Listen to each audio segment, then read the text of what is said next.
Okay, మన ప్రభువు రక్షకుడైన యేసుక్రీస్తు జీవం గల దేవునికి ఘనత మహిమ ప్రభావాలు తరతరములు కలుగును గాక. మరి కొరింథీయులకు రాసిన మొదటి పత్రిక మొదటి అధ్యాయము 13వ వచనం నుండి కొన్ని వచనాలను ధ్యానం చేద్దాం. క్రీస్తు విభజింపబడి ఉన్నాడా? పౌలు మీ కొరకు సిలువ వేయబడిన పౌలు నామమున మీరు బాప్తిజము పొందితిరా?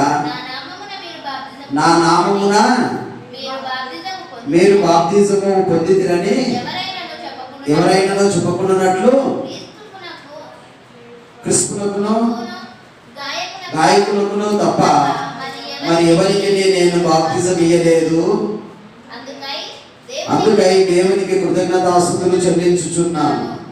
స్టెఫెనీ ఇంటి వారికి బాప్తిజం ఇచ్చితిని, వీరికి తప్ప మరి ఎవరికైనాను బాప్తిజం ఇచ్చితినో నేను ఎరుగను.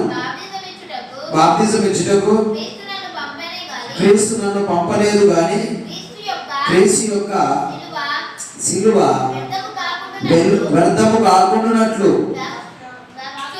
వాక్చాతుర్యము లేకుండా సువార్త ప్రకటించుటకే ఆయన నన్ను పంపెను. సిలువను గూర్చిన వార్త నశించుచున్న వారికి వెరితనము గాని రక్షింపబడుచున్న మనకు దేవుని శక్తి. ఓకే, దేవునికి మహిమ కలుగును గాక. ఈరోజు మరి సిలువ, ఈ వచ్చే శుక్రవారము సిలువ మీద ప్రభువు తన ప్రాణాన్ని సమర్పించే దినం శుభ శుక్రవారం రాబోతూ ఉంది కనుక ఈరోజు సిలువ గురించి కొన్ని విషయాలు మనము ధ్యానం చేద్దాం. సిలువ అంటే 2 కొయ్యలు కాదు, 2 కర్రలు కాదు. మరి రోమా ప్రభుత్వం వారు ఎవరైనా నేరం చేస్తే వాళ్ళను సిలువ వేసేవారు. పాత నిబంధన ప్రకారము ఎవరైనా తప్పు చేస్తే వాళ్ళను రాణి మీద వ్రేలాలు తీసి చంపేవారు. అయితే సిలువ మనము చూసినట్లయితే పాపము చేసిన వాళ్ళను లేదా దేశానికి ద్రోహం చేసిన వాళ్ళని సిలువ మీద చంపేవారు అన్నమాట. సిలువలో ఎవరైతే చనిపోతారో సిలువలో చనిపోతే ఆ శవము అపవిత్రమైందన్నమాట, మలినమైందన్నమాట. సిలువలో చనిపోయిందంటే అది మరి చాలా ఘోరమైన మరణము అని అర్థం. సిలువలో చనిపోయిన వారిని ఎవరు కూడా తాకరు, సమాధి చేయరు, ముట్టుకోరు. అటువంటి స్థితి ఆ రోజుల్లో ఉండింది. అయితే సిలువ మీద చనిపోయిండు అంటే అతడు శాపగ్రస్తుడు అని అర్థం. శాపగ్రస్తుడు లేదా మలినమైన వాడు, అపవిత్రుడు అని అర్థం. అయితే ఘోర పాపము చేసిన వాళ్ళను మాత్రమే, నరహంతకులను మాత్రమే, దేశద్రోహులను మాత్రమే సిలువ వేసి చంపేవారు అన్నమాట. అయితే మరి ఆ దినాలలో చూస్తే పాత నిబంధననేమో బ్రాహ్మీణ వ్రేలాలు తీసి చంపేవారు. రోమా ప్రభుత్వం వారు సిలువ వేసి చంపేవారు. అయితే ఆ దినాలలో సిలువ అంటే అది అవమానానికి గుర్తుగా ఉంది. మరి సిలువ మరి అక్కడ మనం గమనించినట్లయితే మరి తృణీకరింపబడింది, విలువ లేనిది. అయితే ఈరోజు మరి సిలువ గురించి పరిశుద్ధాత్మ దేవుడు అనేక విషయాలు పరిశుద్ధ గ్రంథంలో రాశాడు. వాటి విషయంలో మనం చూస్తే మరి ఏమన్నాడంటే క్రీస్తు యేసు ప్రభుల వారు సిలువలో చనిపోవడం మనకు తెలుసు. చనిపోయాడు ఆయన, క్రీస్తు సిలువలో చనిపోయాడు. అయితే ఇక్కడ మనం గమనించినట్లయితే మరి యేసు ప్రభు సిలువలో చనిపోయాడు అంటే సిలువ ఒక కొయ్య భూమిలో పాతబడి మరో కొయ్య దాని కొన ఆకాశానికి కొట్టుకుంటుంది. రెండవ కొనలు మరి తూర్పు పడమరకి ఉంటాయి, ఉత్తర దక్షిణానికి అంటే పైకి కిందికి ఉంటే మరి 2 కొనలు దేవునికి మరి మానవుని కలిపేటట్టుగా అది మనకు కనిపిస్తుంది. సిలువ ఎటువంటిది అని అంటే మరి దూషింపబడిన వాళ్ళను, శపింపబడిన వారిని, నరహంతకులను వేసే అపవిత్రమైన సిలువ అది. కానీ యేసు ప్రభువు సిలువలో చనిపోయిన తర్వాత ఈ రోజుల్లో మరి యావత్ ప్రపంచంలో కూడా సిలువకు దేవుడు విలువను తెచ్చాడు. సిలువకు విలువ వచ్చింది. ఎలా విలువ వచ్చింది అని అంటే, ఈరోజు ఆభరణాల మీద కూడా, ఒకవేళ మంగళసూత్రం కావచ్చు, ఉంగరాల మీద కావచ్చు, సిలువ వేయించుకుంటారు. విలువైంది అది. ఆ తర్వాత సిలువ, ఒక గృహం కట్టుకుంటే, ఒక ఇల్లు కట్టుకుంటే ఆ ఇంటి మీద ఒక సిలువ వేస్తారు. అర్థం ఏంటిది అంటే, యేసుక్రీస్తు ప్రభువు వారు ఈ ఇంట్లో ఉన్నాడని. ఆ మంగళసూత్రం కానీ ఉంగరాల మీద అంటే ప్రభువును నమ్ముకున్నామని. అలాంటి విలువ సిలువకు దేవుడు తీసుకొచ్చాడు. ఇంటి మీదకి సిలువ వచ్చింది, చర్చి మీద సిలువ ఉంది. అంతేకాదు సమాధుల మీద కూడా సిలువను పెడుతూ ఉన్నారు. అంత విలువ. ఎక్కడ చూసినా సిలువ, ఎక్కడ చూసినా సిలువ ఉంది అంటే అర్థం ఏంటంటే, ఆ ఇంటి వారు క్రీస్తును విశ్వసించారు, నమ్ముకున్నారని అర్థం. ఎందుకు ఇదంతా కలిగింది? అంతేకాకుండా సిలువ గురించి గమనించినట్లయితే, మరి భోజనం వండితే, అన్నంలో కూడా అన్నం వండితే దాని మీద సిలువ గీస్తారు. వడ్డించే ముందు కానీ వండేటప్పుడు కానీ అలా చేస్తూ ఉన్నారు. అంత విలువ సిలువకు వచ్చేస్తుంది. అంతేకాదు సిలువ అనేది మరి గుర్తులు కాదు, కానీ సిలువ అనేది ఒక ఆత్మీయ సత్యాన్ని మనకు బోధిస్తుంది. సిలువ మోయాలి. యేసు ప్రభు చెప్తాడు, ఏమంటాడంటే, ప్రతివాడు తన సిలువని ఎత్తుకొని నన్ను వెంబడించాలంటాడు. సిలువని ఎత్తుకొని నన్ను వెంబడించాలంటాడు. సిలువ అంటే శ్రమలకు గుర్తుగా ఉంది. సిలువ శ్రమలకు గుర్తు. సిలువ భారం, సిలువ భారం అన్నమాట. భారమైంది, మరి బరువైంది, మరి అది శ్రమతో కూడుకుంది. ఆ సిలువ, మరి ఆ సిలువను దేవుడు ఇక్కడ మనకు తెలియజేస్తున్నాడు. సిలువలో యేసు ప్రభు చనిపోయాడు, రక్తం కార్చాడు, ప్రాణం పెట్టాడు, తిరిగి లేచాడు. అంతేకాకుండా మరి సిలువను కూర్చున్న వార్త అన్నాడు. ఇక్కడ సిలువను కూర్చున్న వార్త నశించుచున్న వారికి వెరితనము కానీ రక్షింపబడుచున్న మనకు దేవుని శక్తి అన్నాడు. దేవుని శక్తి. అయితే ఇక్కడ మనము చూసినట్లయితే, మరి చాలామంది 2 మేకులు చేతులు, 1 మేకు కాలుకు మరి కొట్టబడినప్పుడు సిలువ మీద నుండి దిగిరా అని మరి దొంగలు అన్నారు, దారిన వెళ్ళేవారు అన్నారు, అనేకులు అవమానపరిచారు. మరి సిలువ మీదలో నుండి ఏలియా దించుతాడేమో, మోస దించుతాడేమో అని వాళ్ళు అనుకున్నారు. సిలువ మీద దిగి వస్తే మేము నమ్ముతామన్నారు. కానీ ప్రభు దిగి రాలేదు. దిగగలడు. ఆయన దిగితే మనం నరకంలో కాలవలసిన వారమే అయినా. కాబట్టి ఏంటిదంటే, యేసు ప్రభు సిలువలో చనిపోయి మృతుల నుండి లేచాడు. ఆయన ఆ సిలువ ద్వారానే, ఆ సిలువలో మరి మనము ఏం నేర్చుకుంటామో కొన్ని విషయాలు ఈరోజు మీ ముందు ఉంచాలని నేను ఆశ కలిగి ఉన్నాను. 5వ అధ్యాయము 11వ వచనం చూడండి. కొరింథీయులకు రాసిన పత్రిక 5:11.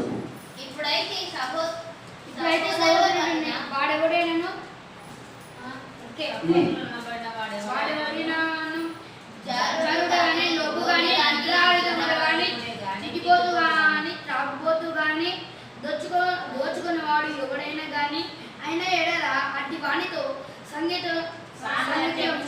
చేయకూడదు. ఓకే. అయితే పాపులతో సాంగత్యము చేయుచున్న మనల్ని,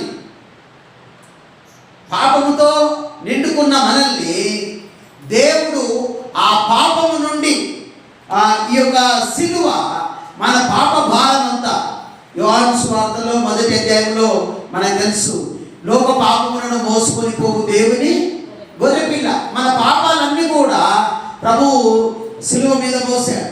ఇక్కడ మరి మనమందరం కూడా మరి పాపములతో సాంగత్యం చేసిన వాళ్ళం, పాపములో పుట్టిన వాళ్ళం, పాపములో జీవిస్తున్న వాళ్ళం.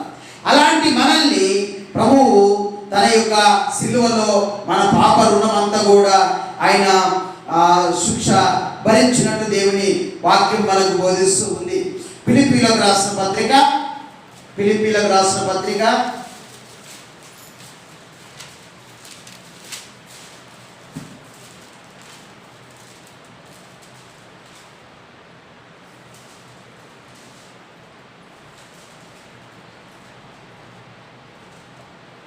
3వ వచనము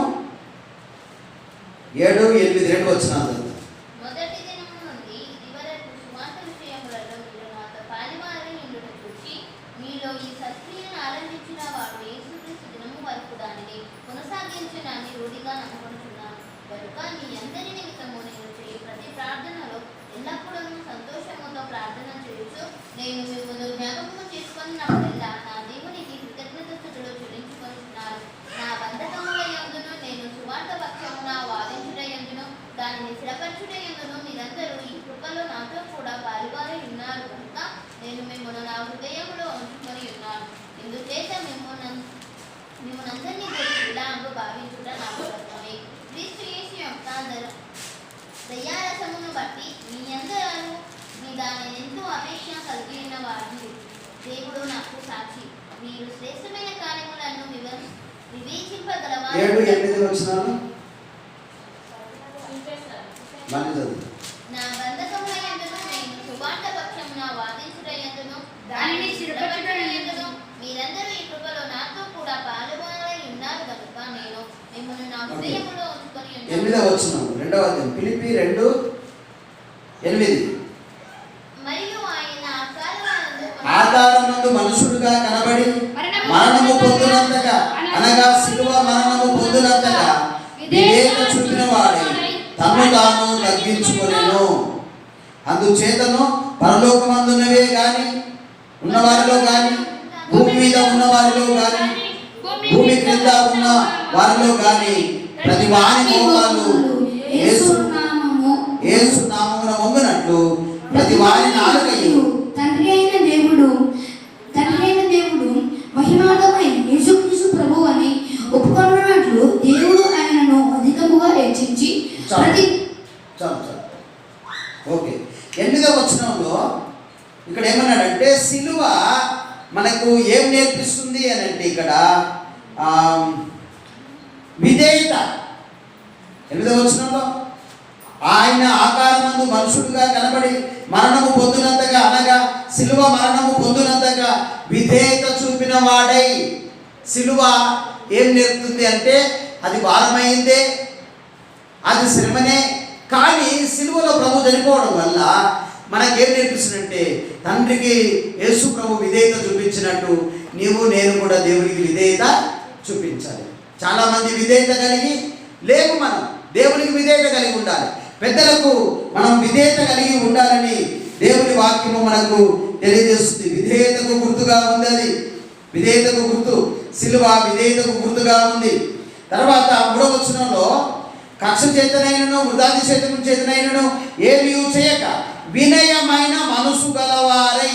వినయం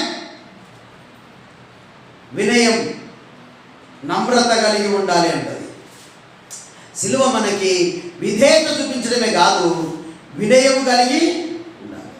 వినయ విధేయతలు అంటాడు దేవుడు. సిలువ మనకు నేర్పే పాఠం ఏంటంటే వినయం ఉండాలి, విధేయత కూడా ఉండాలి. సిలువలో ప్రభు మనకేం నేర్పిస్తుందంటే సిలువలో పాపుల కోసం చనిపోతున్నాడు అని అంటే నువ్వు వినయంగా ఉండు. నేను తండ్రికి వినయంగా ఉన్నాను, తండ్రికి విధేయత కలిగి నేనున్నట్టు మీరు కూడా వినయం కలిగి జీవించాలి, విధేయత కలిగి జీవించాలని ప్రభు కోరుతూ ఉన్నాడు. తర్వాత మరి ఏప్రిల్ 12:2లో దేవుడు కోరుకుంటున్నాడు అంటే విధేయత కలిగి జీవించాలన్నాడు, వినయం కలిగి జీవించమని కోరుతున్నాడు. తండ్రి అంటే ప్రభువైన యేసుక్రీస్తు మరణము పొందుతూ కూడా ఆయన విధేయత చూపించాడు. మరణము పొందునంతగా విధేయత చూపించాడు. ఆ మాట చదువుకుందామా? ఏప్రిల్ పత్రిక 12వ అధ్యాయము 2వ వచనం.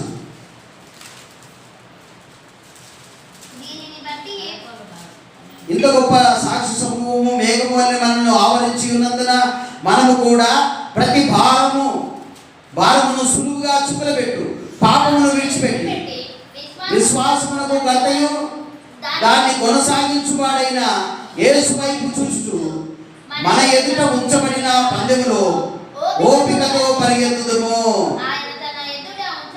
ఆయన తన ఎదుట ఉంచబడిన ఆనందము కొరకై అవమానమును నిర్లక్ష్య పెట్టి సిలువను సహించి దేవుని సింహాసనం యొక్క కుడిపార్శ్వమున ఆసీనుడై ఉన్నాడు. ఇక్కడ ఏమన్నాడు? మరి విశ్వాసమునకు కర్తయు దాన్ని కొనసాగించువాడైన యేసు వైపు చూస్తూ మన ఎదుట ఉంచబడిన పందెంలో ఓపికతో పరిగెత్తుదము. తర్వాత అవమానమును నిర్లక్ష్య పెట్టి, అవమానం అంటే యేసు ప్రభు యొక్క వస్త్రాలను కూడా విప్పివేసి, మరి ఒక చిన్న గుడ్డతో నడుముకు వదిలేసి దిగంబరునిగా ఆయనను సిలువ వేశారు. మనకేం నేర్పుతుందంటే నిర్లక్ష్యం చేశాడు, అవమానం అది. ముఖం మీద ఉమ్మి వేశారు, అవమానం అది. బట్టలు ఇప్పేశారు, అవమానం అది. తట్టుకోగలమా? బట్టలు ఇప్పేస్తే మనం చచ్చిపోతాం. ముఖం మీద ఉమ్మి వేస్తే కోపం వచ్చేస్తుంది. కానీ అవమానాన్ని నిర్లక్ష్య పెట్టి సిలువను సహించాడట. సిలువ భారాన్ని సహించాడు. ఎందుకు సిలువను సహించాడు? ఎందుకు అవమానాన్ని నిర్లక్ష్య పెట్టాడు?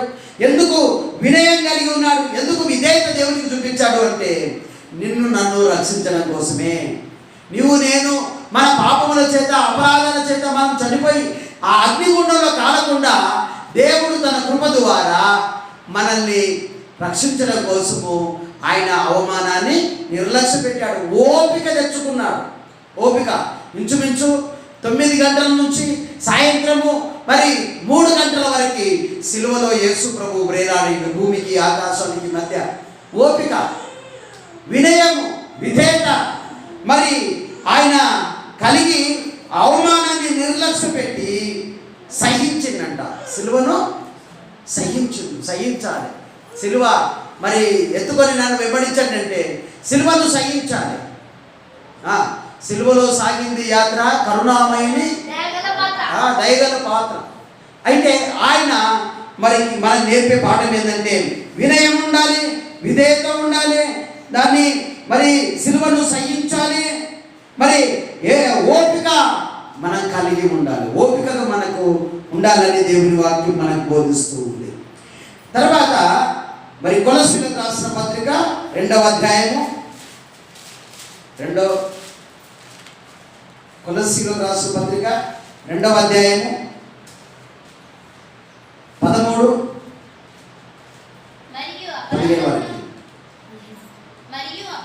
అపరాధములను శరీరమందు సున్నతి పొందక యుండుట వలనను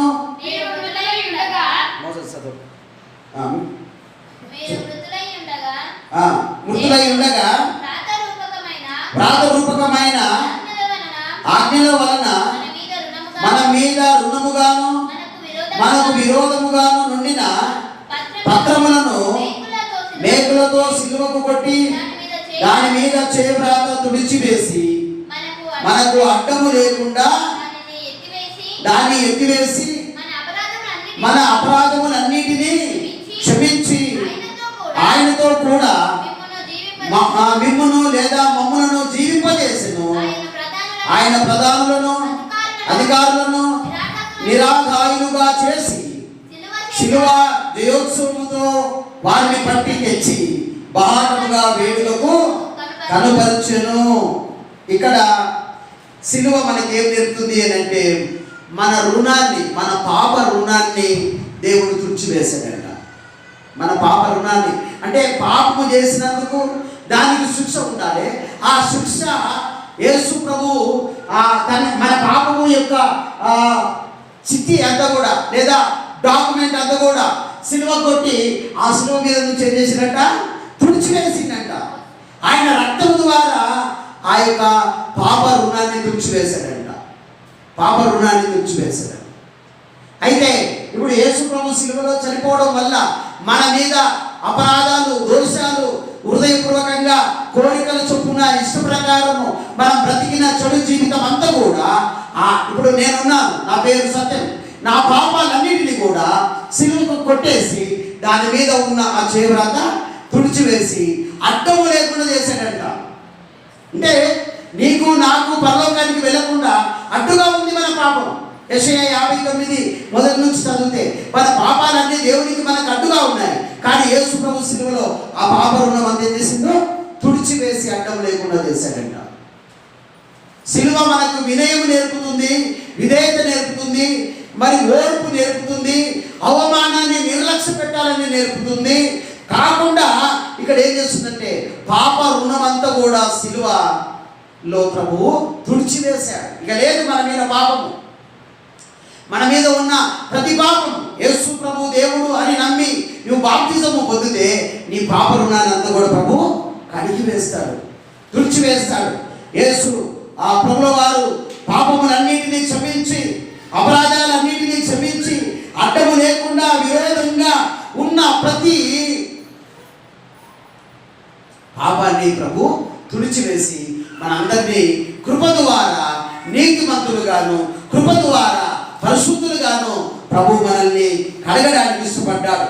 కాబట్టి మన మీద ఉన్న పాప రుణాన్ని సిలువలో దేవుడు తొలగించాడు. అందరం పాపులమే, అందరం అపరాధులమే, అందరి మీద ఆ పాప రుణం ఉంది. అయితే ఆ పాప రుణం, ఆ వెల, ఆ డబ్బు పేతురు అంటాడు అమూల్యమైన రక్తము చేత అంటాడు. అంటే యేసు ప్రభు యొక్క రక్తము ద్వారా సిలువలో ఏం చేశాడు? ఆ రుణమంతా కూడా అమూల్యమైన ఆయన రక్తము చేత మన పాపాలన్నింటినీ తుడిచివేసి అడ్డం లేకుండా చేశాడంట. తర్వాత 19-20 వచనాలు, అందులోనే 2వ అధ్యాయం కొలసి 2:19-20 స్పష్టంగా చదివితే చదువు స్పష్టంగా చదువు.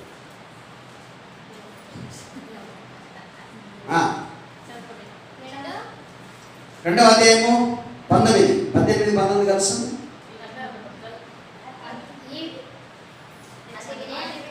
అతి వినయాసక్తుడనై దేవదూత ఆరాధన యందు ఇచ్చగలిగి తాను చూచిన వాటిని గూర్చి గొప్పగా చెప్పుకొనుచు తన శరీర సంబంధమైన మనసు వలన ఊరగా ఉప్పొంగుచు శిరస్సును హత్తుకొనని వాడెవడును మీ బహుమానమును అపహరింపనీయకుడి.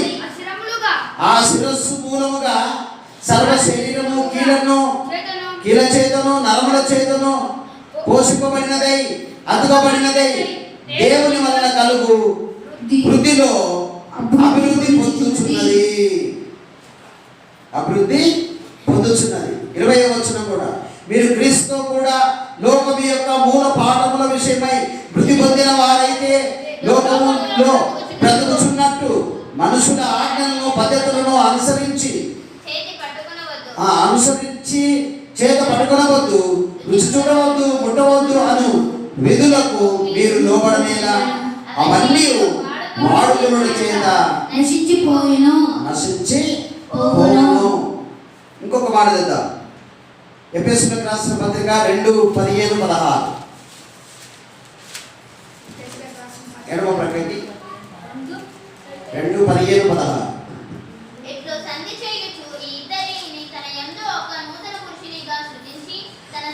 తన సిలువ వలన ఏ శరీరము చేసింది? 16 వచనం 2:16 తన సిలువ వలన ఆ ద్వేషమును సంహరించి దాని ద్వారా మీరిద్దరిని ఏక శరీరముగా చేసి దేవునితో సమాధాన పరచవలనని ఇలాగు చేసెను గనుక ఆయన దేవునితో సమాధాన పరచవలని ఇలాగు చేసెను గనుక ఆయనే మనకు సమాధానకారకుడై ఉన్నాడు. మరియు ఆయన వచ్చి దూరస్తులైన మీకును సమీపస్తులైన వారికి సమాధాన సువార్త ప్రకటించెను.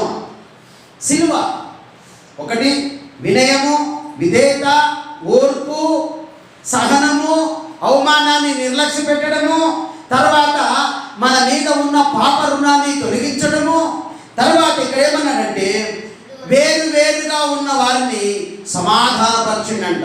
సిలువ మనకు నేర్పే మరో పాఠం ఏంటంటే సమాధానం. దేనికి? ఎవరెవరికి సమాధానం? దేవునికి మానవులకు సమాధానం కలుగజేశాడు. ఎందుకు? మానవులు పాపము చేసి దేవునికి విరుద్ధంగా జీవించడం వల్ల దేవుని ఉగ్రత మానవుల మీద నుండి రాకుండా దేవుడు మరి సిలువలో చనిపోవడం వల్ల దేవుని మానవుని కలిపింది. సిలువ దేవుని మానవుని కలిపింది, తర్వాత మానవులను కూడా కలిపింది. అది సిలువ వలనే అవుతుంది. యేసు ప్రభు నమ్ముకున్నవాడు మాత్రమే మనుషులతో సమాధానంగా ఉండగలడు, దేవునితో సమాధానంగా ఉండగలడు. అయితే మానవులందరికీ సమాధానం ఇచ్చేది, సమాధానపరిచేది, ఇద్దరి శత్రువులను కలిపింది ఎవరు అంటే సిలువ. యేసు ప్రభు యొక్క సిలువ మోసిన యేసు ప్రభు ద్వారానే సమాధానం కలగజేశాడు. ఆయన దేవునితో సమాధానపరచవలనని మనల్ని కూడా మన వారితో కూడా మరి సమాధానం. ఈ రోజుల్లో సమాధానం లేకనే చాలా కుటుంబాలు పతనమవుతున్నాయి. భార్యాభర్తల మధ్య సమాధానం లేదు, పిల్లలు తల్లిదండ్రుల మధ్య సమాధానం లేదు, దేశానికి సమాధానం లేకనే ఈరోజు యుద్ధాలు జరుగుతున్నాయి, మరి గొడవలు జరుగుతున్నాయి, కొట్లాటలు, నరహత్యలు, మోసాలు ఇవన్నీ జరుగుతున్నాయి. కారణం ఏంటంటే పొరుగు వారితో సమాధానము లేక, దేవునితో సమాధానం లేక. కాబట్టి సిలువ మనకి ఏం నేర్పుతుంది అంటే సమాధానానికి గుర్తు. సిలువను చూసినామంటే సమాధానం పడాలి, దేవునితో సమాధానం పడాలి, కుటుంబంలో సమాధానము కలిగి ఉండాలి అని దేవుని వాక్యము మనకు బోధిస్తూ ఉంది. తర్వాత గలతీయులకు రాసిన పత్రిక 6వ అధ్యాయం, గలతీయులకు రాసిన పత్రిక 6వ అధ్యాయము 14వ వచనం, 6:14. గలతీ 14. అయితే మన ప్రభు అయిన యేసుక్రీస్తు సిలువ యందు తప్ప దేని యందును అతిశయించుట నాకు దూరమవును గాక. దాని వలన నాకు లోకమునకు నేనును సిలువ వేయబడి ఉన్నాము. సిలువ మనకి ఏం నేర్పుతుంది ఇక్కడ అంటే ఏమన్నాడట? సిలువ యందు తప్ప మరి దేని యందు నేను అతిశయించ. సిలువ అంటే ఇక్కడ నీవు వేరై సిలువతో అంటుకట్టబడితే నీకు ఘనతనిస్తుంది. సిలువను అంటుకట్టబడి ఉంటే, సిలువను నీవు మోస్తే, సిలువను నీవు వెంబడిస్తే నీకు వినయం నేర్పుతుంది, విధేయత నేర్పుతుంది, ఓర్పు నేర్పుతుంది, సహనం నేర్పుతుంది, అవమానాన్ని నిర్లక్ష్యపెట్టడం నేర్పుతుంది, మరి పొరుగు వారితో దేవునితో సమాధానం నేర్పుతుంది. మరి అంతేకాకుండా మరి ఇక్కడ దేవుని సిలువని మోయడం వల్ల అతిశయిస్తావు అంటే గర్వం. అందుకే సిలువను కూర్చున్న వార్త నశించుచున్న వారికి వెరితనం కానీ రక్షింపబడుచున్న మనకు దేవుని శక్తి. పౌలు అన్నాడు, ఏమన్నాడు? కొరింథీయులకు రాసిన పత్రికలో మళ్ళీ చదువుకుందాం ఆ మాట. 1వ అధ్యాయం సిలువను కూర్చున్న వార్త 18:1-18. సిలువను కూర్చున్న వార్త నశించుచున్న వారికి వెరితనము కానీ రక్షింపబడుచున్న మనకు దేవుని శక్తి. అయితే చూసేవాడికి పిచ్చోడులాగా అనిపిస్తుండొచ్చు, కానీ యేసు ప్రభు నమ్ముకున్నవాడు ఆ సిలువ యొక్క శక్తి తెలుస్తుంది. ఎంత ఘనమైందో, ఎంత విలువైందో. సిలువను మోస్తూ నన్ను వెంబడించిన వాడు ఎవడు కూడా సిగ్గుపడడు. దేవుడిని వెంబడించిన వాడు, సిలువను మోస్తూ ఉన్నవాడు అంటే దేవుడి కోసం శ్రమలు అనుభవిస్తున్నవాడు సిగ్గుపడడు. ఇక్కడ ఏమన్నాడంటే సిలువ యందు తప్ప మరి దేని యందును నేను అతిశయపడను. అంటే దేని పట్ల కూడా నేను అతిశయించను.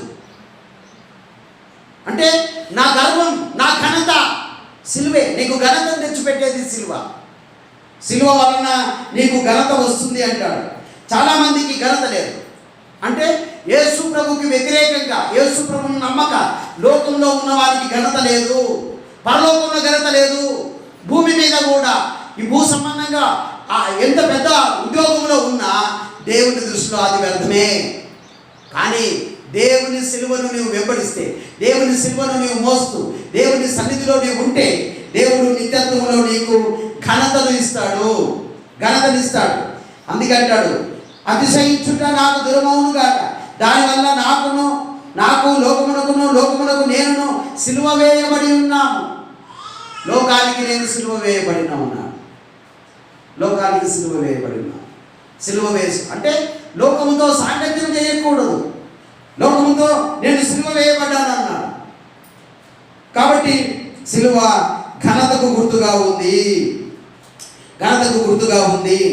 కాబట్టి ఈ సమయంలో మరి సిలువ మనల్ని ఏం చేస్తుంది అని అంటే, మనల్ని 18వ వచనంలో సిలువను గూర్చిన వార్త నశించుచున్న వారికి వెరితనం కాదు, రక్షింపబడుచున్న మనకు దేవుని సిలువ నిన్ను రక్షిస్తుంది. సిలువలో యేసు ప్రభు చనిపోవడం వల్ల నీకేం కలిగింది? రక్షణ కలిగింది. ఏం రక్షణ?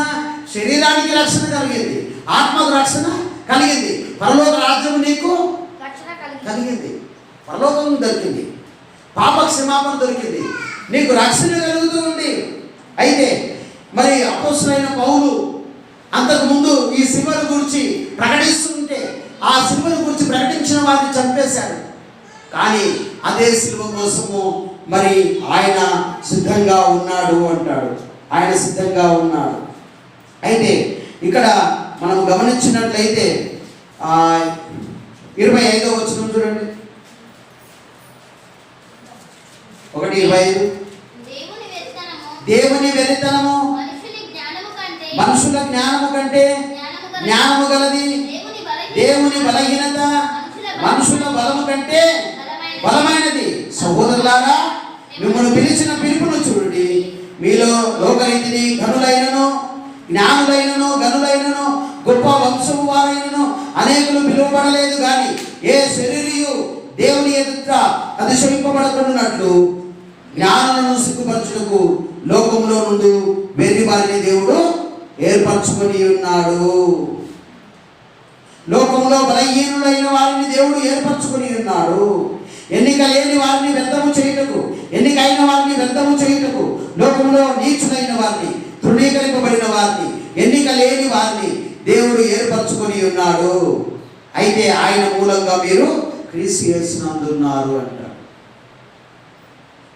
సిలువ వలన ఏం కలిగింది అంటే, ఎన్నిక లేని వారికి, మరి తృణీకరింపబడిన వారికి, అజ్ఞానులకు, తెలివి లేని వారికి దేవుడు పిలిచి అట్టి వారికి దేవుడు రక్షణ కలుగజేశాడు.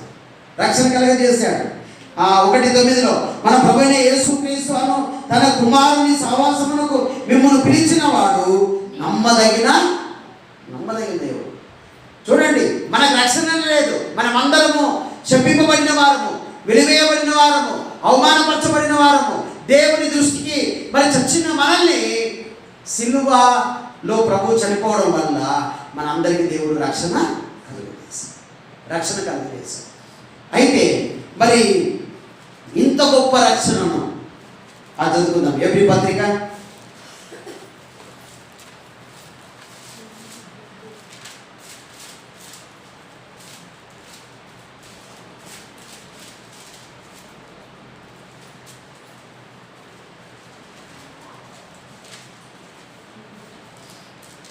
12:1 చదవండి.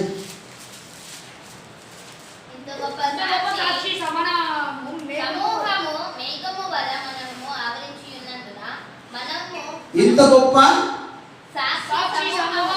ఎంత గొప్ప అంటే అనేకులు నమ్ముకొని గొప్ప సమూహము దేవుణ్ణి వెంబడిస్తున్నదంట. ఇంత గొప్ప సమూహం ఉంది, కానీ ఆ సమూహంలో నీవు నమ్మకపోతే నీవు ఉండవు. నేనుండా. యేసు ప్రభు దేవుడని నమ్మి బాప్తిజము పొంది ఆయనను అనుసరించి జీవిస్తే ఆ సమూహంలో ఉంటారు. ఇప్పుడు 2వ అధ్యాయాన్ని 3వ వచనాన్ని చూడండి. 2వ అధ్యాయము 3వ వచనం. ఏప్రిల్ 2:3. మరియు బలహీనతలోను 2వ అధ్యాయం 3వ వచనం. ఇంత గొప్ప రక్షణను మనము నిర్లక్ష్యము చేసిన ఎడల ఎలాగూ తప్పించుకుందాము? అట్టి రక్షణ మన ప్రభువు బోధించుట చేత ఆరంభమై దేవుడు తన చిత్తానుసారముగా సూచన క్రియల చేత, మాత్కార్యముల చేతను, నానా విధములైన అద్భుతముల చేతను, వివిధములైన పరిశుద్ధాత్మ వరములను అనుగ్రహించుట చేతను వారితో కూడా సాక్షించుచుండగా వినిన వారి చేత మనకు దృఢపరచబడెను. ఇంత గొప్ప రక్షణ మనము నిర్లక్ష్యం చేస్తే, ఇప్పుడు రక్షణ నిర్లక్ష్యం చేస్తాం అనుకో, ఒకవేళ మనము ప్రభువును ఎరగకుండా చనిపోయినామనుకో, ఆ సమూహంలో ఉండము, నిత్య నరకాగ్ని గుండంలో ఉంటాం. దేవుడు అంటాడు, ఇంత గొప్ప రక్షణ మనం నిర్లక్ష్యం చేస్తే, నిర్లక్ష్యం చేసిన ఎడల ఎలాగో తప్పించుకుందాము. ఇప్పుడు తప్పించుకునే అవకాశం ఉంది. ప్రభా నేను పాపిని, నన్ను క్షమించు అంటే దేవుడు ఆ యొక్క శిక్ష నుండి, ఉగ్రత నుండి తప్పిస్తాడు, రక్షిస్తాడు. కానీ నీవు రక్షణను నిర్లక్ష్యం చేస్తే, నువ్వు చనిపోతే తెలియకుండానే నీవు తప్పించుకోలేవు. అగ్నిగుండాన్ని తప్పించుకోలేవు, నరకాన్ని తప్పించుకోలేవు. ఆ అగ్నిగుండంలో తరతరాలు యుగ యుగాలు కాలవలసిన ఆవశ్యకత ఏర్పడుతుంది. ఆ రోజు అగ్నిగుండంలో ప్రభువా నన్ను క్షమించు, రక్షించు, కాపాడు, ఇందులో నుంచి తీయి, నీవెవరో నేను ఎవరు.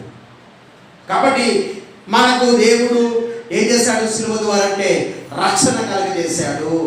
ఆ రక్షణ ఇప్పుడు నీకు ఉచితం. ఆ రక్షణ నీకు ఉచితం.